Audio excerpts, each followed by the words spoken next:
One day, James had to wait at the station till Edward and his train came in. This made him cross. Late again! Edward laughed and James fumed away.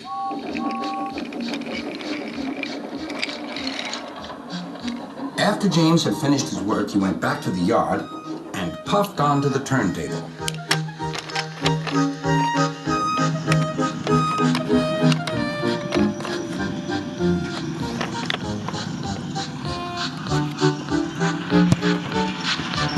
He was still feeling very bad-tempered.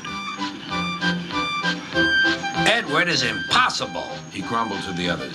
he clanks about like a lot of old iron, and he is so slow, he makes us wait. Thomas and Percy were indignant. Old iron? Slow? Why, Edward could beat you in a race any day. Really, said James. I should like to see him do it.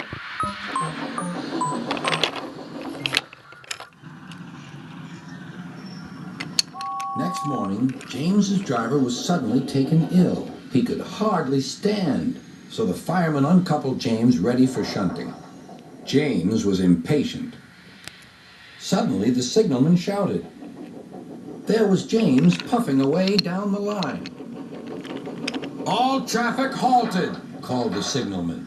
Then he told the fireman what had happened. Two boys were on James's footplate fiddling with the controls. Phew. They tumbled off and ran when James started. The signalman answered the telephone. Yes? He's here. Right. I'll tell him.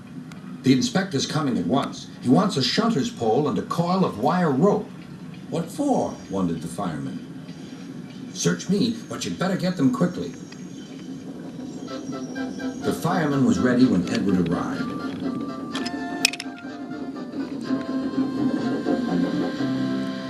The inspector saw the pole and the rope. Good man, jump in. We'll catch him, puffed Edward. James was laughing.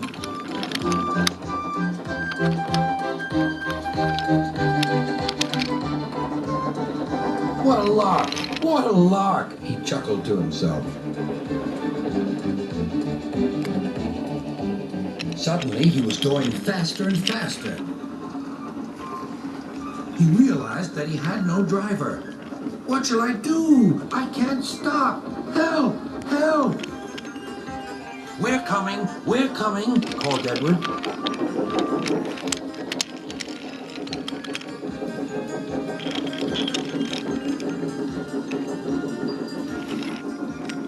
Edward was panting up behind with every ounce of steam he had. At last, he caught up with James.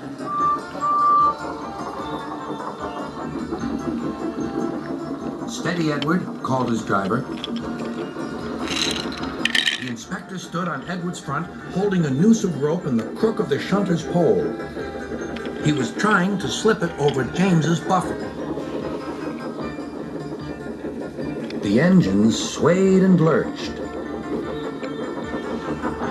At last, got him, he shouted. He pulled the noose tight. Gently braking, Edward's driver checked the engine speed, and James's fireman scrambled across and took control. So, the old iron caught you after all, chuckled Edward. I'm sorry, whispered James. Thank you for saving me.